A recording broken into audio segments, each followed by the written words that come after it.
I've been waiting for you.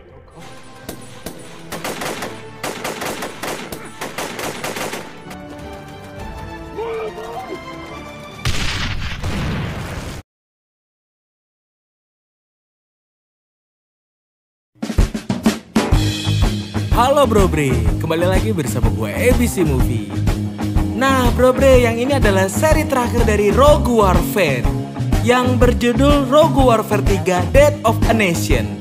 Tapi Bro Bre, jangan nonton ini dulu kalau yang 1 dan 2-nya belum ditonton ya, biar nyambung kali ora. Klik di pojok kanan atas Bro Bre, itu link sequel yang pertama, dan yang ini sequel yang kedua. Oke, jadi di sequel ketiganya ini menceritakan tentang pengejaran pemimpin Black Mask yang berhasil kabur di sequel kedua, serta kembali bergabungnya Daniel ke dalam tim. Oke, sebelum kita ke alur ceritanya Bro Bre, jangan lupa tombol merahnya itu dirubah menjadi warna abu-abu dulu ya Bro Bre. Thank you Bro Bre, terima kasih banyak ya. Tanpa berbasa-basi panjang kali lebar ratingnya sama dengan luas, kita langsung aja ke alur ceritanya Bro Bre. Let's go! Yeah! Sekembalinya Daniel bersama para anggota tim, mereka langsung melakukan pengejaran terhadap kelompok Black Mask. Namun selama menjalankan misi, Daniel selalu mendengar suara-suara dari pemimpin Black Mask. Bayangkan ketakutan yang dia alami selama penyekapan masih terngiang-ngiang di ingatannya. Lalu dia mendapati Sue dan Jack telah tewas dalam baku tembak. Dia juga mencoba berkomunikasi dengan timnya, namun tidak ada yang menjawab. Selalu yang dia dengar adalah suara dari pemimpin Black Mask yang bilang kalau sudah menunggunya. Kemudian dia juga menemukan anggota yang tersisa sudah tergeletak di tanah. Galina dan James sudah tewas, sedangkan Ralph sedang sekarat. Di saat dia sedang mengkhawatirkan Ralph, tiba-tiba muncul sosok si pemimpin Black Mask yang langsung memprovokasinya, sehingga dia meninggalkan Ralph. Daniel yang marah karena teman-temannya telah tewas melampiaskannya dengan tembakan membabi buta ke arah sosok pemimpin Black Mask. But at last we will find you.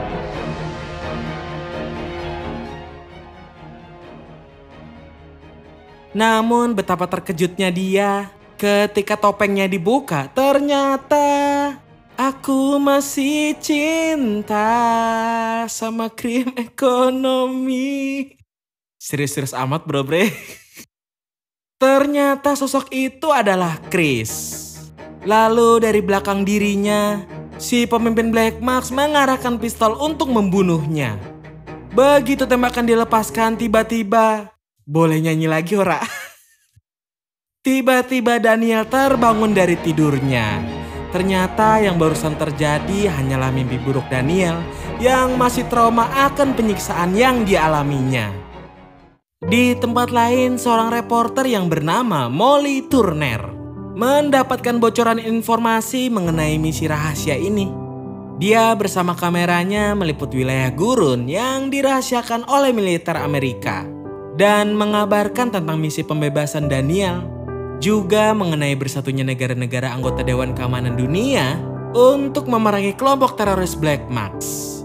Sementara itu di camp Black Mask, beberapa teroris memasang bom di salah satu tenda. Setelah mengaktifkan detonatornya, mereka pun pergi meninggalkan camp tersebut. Sedangkan di markas Amerika, Daniel masih menjalani pemulihan akibat luka sayatan pada tangan dan kakinya. Dia juga berterima kasih kepada Ralph dan James karena telah menyelamatkannya. Lalu dia bersama Briscoe dan anggota tim melakukan meeting untuk misi selanjutnya. Daniel yang sedikit banyak mengetahui rencana Black Mask memberitahu bahwa mereka sedang berencana membuat serangan dengan bom-bom kimia yang telah mereka ciptakan. Lalu untuk menunjang keberhasilan misi, Briscoe memberikan peralatan senjata tambahan kepada anggota tim.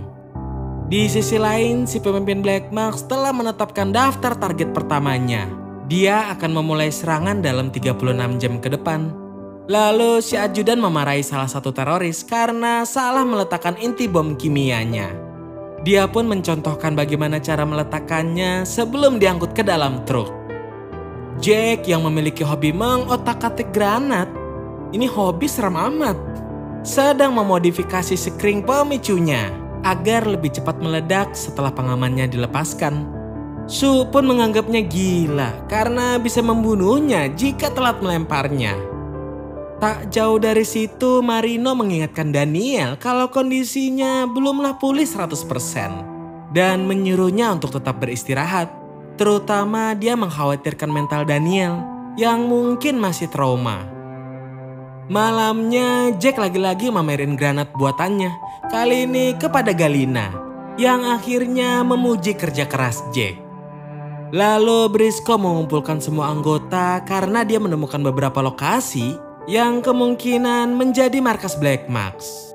Tapi dikarenakan waktu yang terbatas, dia memutuskan membagi tim menjadi 2. Ralph, Galina, dan Su akan sekelompok. Lalu James dan Jack akan berpasangan. Sementara Daniel belum diizinkan bertugas karena masih pemulihan.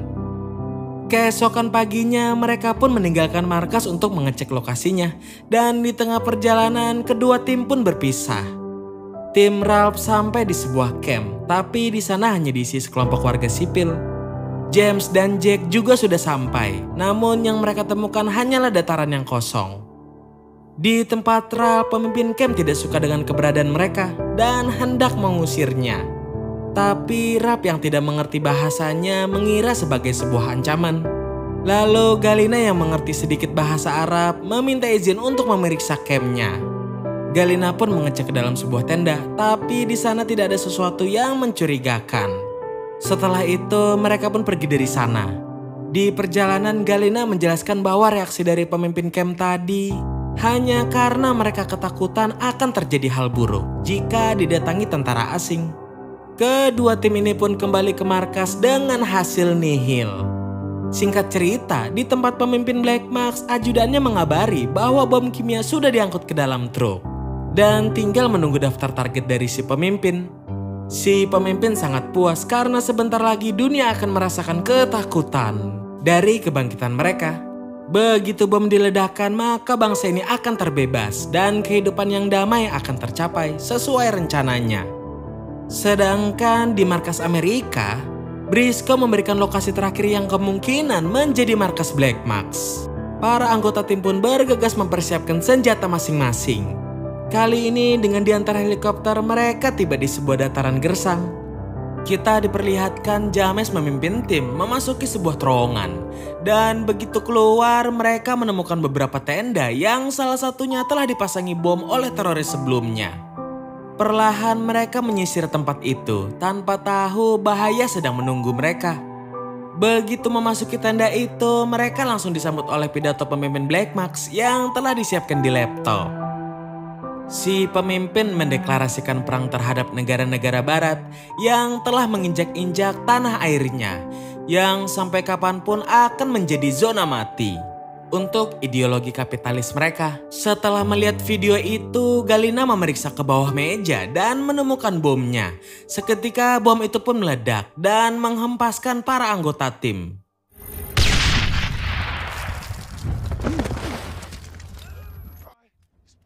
Beruntung ledakannya tidak terlalu kuat sehingga mereka masih selamat. Begitu kembali ke markas, Briscoe menyuruh mereka untuk perawatan di tempat medis. Galina yang sedang emosi karena telah dipermainkan oleh Black Mask mengabaikannya. Namun karena Briscoe bersikeras, Galina pun tidak bisa menolak. Setelah itu Galina mendatangi Smith dan minta diperlihatkan data tentang zona mati karena disebutkan oleh pemimpin Black Mask di dalam video tadi. Galina sangat yakin kalau Black Mask sedang bersembunyi di situ setelah melihat data-datanya. Lalu Briscoe dikabari tentang temuan itu dan untuk lebih memastikannya dia menugaskan Jack dan Sue untuk mengeceknya dulu. Singkat cerita, Jack dan Sue telah sampai di dekat lokasi. Jack melihat aktivitas Black Mask di tempat itu dengan teropongnya. Setelah memastikan kebenarannya, mereka pun pergi dari situ. Sementara itu di markas Black Mask, si pemimpin telah menyerahkan daftar target yang akan mereka serang. Ajudannya juga sudah membagi anggota Black Mask untuk membawa bomnya ke lokasi target. Keesokan harinya sebelum perang yang sesungguhnya dimulai, Si pemimpin memuji ajudannya akan kesetiaannya selama ini. Begitu juga si ajudan yang mengungkapkan kekagumannya terhadap si pemimpin yang telah menyatukan mereka dalam kelompok Black Mask untuk misi yang mulia. Setelah itu pemimpin Black Mask melakukan siaran langsung. Briscoe dan semua anggota tim menyaksikannya dari markas. Di dalam video itu si pemimpin menasbihkan dirinya sebagai sosok yang akan menciptakan keseimbangan di dunia. Dia juga mengkritik Amerika yang telah terlalu lama mengeksplorasi kekayaan alam negaranya, terutama minyak bumi, sebelum menutupnya dengan menyatakan perang telah dimulai. Setelah itu, Briscoe memberitahu para anggota tim bahwa kemungkinan pertempuran kali ini sangat beresiko.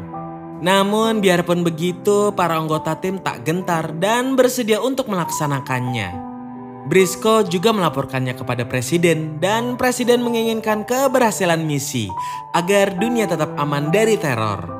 Dia juga akan mengirimkan drone Predator yang membawa rudal Hellfire untuk kemungkinan terburuk. Paginya kita diperlihatkan para anggota tim bersiap-siap untuk berangkat. Kali ini Daniel sudah diizinkan ikut dalam misi. Dengan diantar helikopter, mereka tiba di dekat zona mati. Dan dari atas bukit mereka melihat rapatnya pertahanan musuh. Lalu Daniel memerintahkan Sue untuk menyusup seorang diri. Sementara Galina menyiapkan senjata snipernya untuk memantau situasi. Kita diperlihatkan Sue mengitari tembok menuju pos jaga. Dan begitu dapat aba-aba dari Galina, dia pun memanjatnya. Kemudian begitu posisi Sue telah siap, Galina menembak si penjaga dengan tepat. Setelah itu, Sue pun menyamar sebagai si penjaga untuk membukakan akses bagi yang lain. Dari bukit, Galina kembali melumpuhkan penjaga di pos kedua. Setelah Sue bergerak, anggota yang lain juga mulai bergerak ke dekat zona mati. Sue sampai di pintu masuk dan dengan cepat dia melumpuhkan penjaganya menggunakan belati. Setelah kondisi aman, Galina dan Jack mengambil posisi di pos jaga. Sementara Sue menyisir tempat itu untuk menemukan bomnya. Dia menemukan lusinan peti di dalam truk yang salah satunya berisi inti bom. Tiba-tiba... nyanyi orang nih. Ntar aja deh. Tiba-tiba seorang teroris memergokinya. Sue bisa melumpuhkannya, tapi keburu diketahui yang lainnya. Posisi Galina dan Jack juga telah ketahuan. Dari pintu masuk, James dan Ralph membantu mereka. Sedangkan Daniel tiba-tiba teringat akan penyiksaan yang dialaminya. James berusaha menyadarkannya di tengah baku tembak. Daniel pun akhirnya bisa mengatasinya. Mereka menyelinap masuk untuk melakukan baku tembak. Sementara itu, salah satu bom diaktifkan oleh Black Mask. Jack pun turun dari pos untuk menonaktifkannya. Dengan dilindungi oleh anggota tim yang lain, Jack berlari ke arah bomnya. Galina terpaksa turun dari pos juga karena posisinya terkepung. Dia mendatangi Jack yang akhirnya bisa menonaktifkan bom itu. Baku tembak masih berlangsung intens di antara mereka. Kita diperlihatkan Sue hampir saja ditembak oleh Galina karena masih berpakaian Black Mask.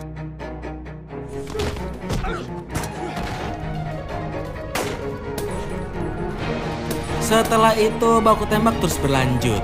Jack melemparkan granat asap untuk menghambat pergerakan musuh sebelum membombardir mereka. Di tempat Daniel, salah satu truk mulai bergerak. Ralph pun mengejarnya dan melumpuhkan supir truk.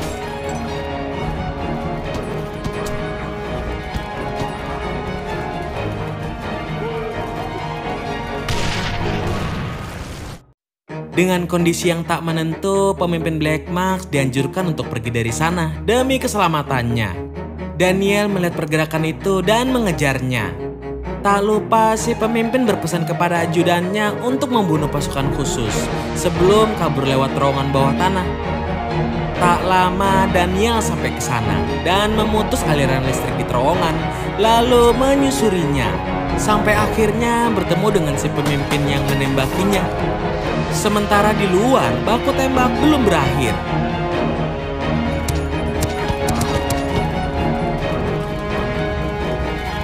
Di dalam terowongan, si pemimpin mengingatkan Daniel bahwa jikapun dirinya mati hari ini, seseorang yang lain akan melanjutkan ide-idenya untuk meraih kebebasan di tanah air mereka.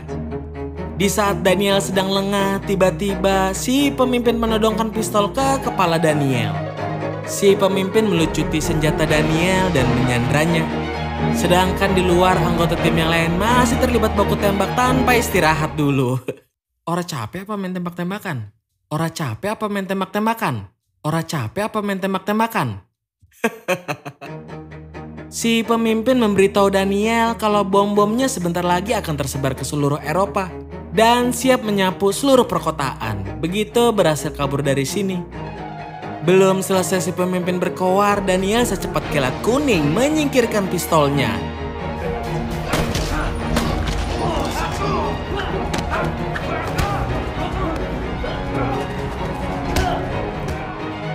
Singkat cerita, Jack berhasil sampai di lab dan melumpuhkan si ajudan yang sedang menyimpan gas sarin. Lalu dia memberikan sebuah granat yang akhirnya menghancurkan lab itu. Sedangkan Daniel dan pemimpin Blackmask masih terlibat duel ketat di dalam terowongan. Dan kita diperlihatkan di luar, seorang teroris menjalankan sebuah truk tanpa bisa dicegah anggota tim. Dari markas, Briscoe bergegas memerintahkan Smith untuk mengarahkan drone-nya. Kemudian di dalam terowongan, Daniel mampu meraih pistolnya sebelum menembaki pemimpin Blackmask.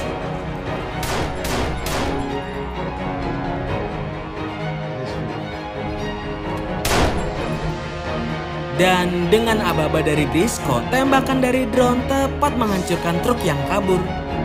Kemudian Daniel melepas masker pemimpin Blackmask itu untuk memastikannya sebelum kembali bersama anggotanya.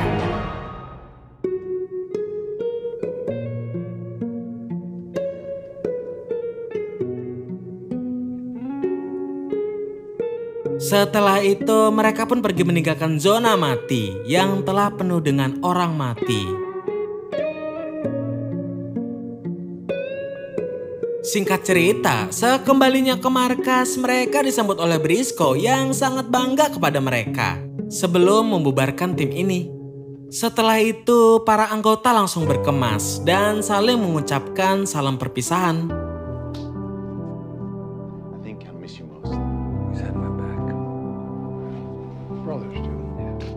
Lalu mereka berkumpul dengan Briscoe yang menyuruh mereka pulang sebelum ada kejadian lain di situ. Sedangkan di reruntuhan zona mati, seorang gadis tak sengaja menemukan master pemimpin Blackmask. Dan kau hadir merubah segalanya. Tamat. Gimana menurut kalian tentang film ini, Bro Bre? Menegangkan dan melemaskan ora? Bro Bre, itu tombol merah udah jadi abu-abu belum? Terima kasih sudah mau menonton video ini, Bro Bre. Sampai ketemu di video selanjutnya ya, Bro Bre.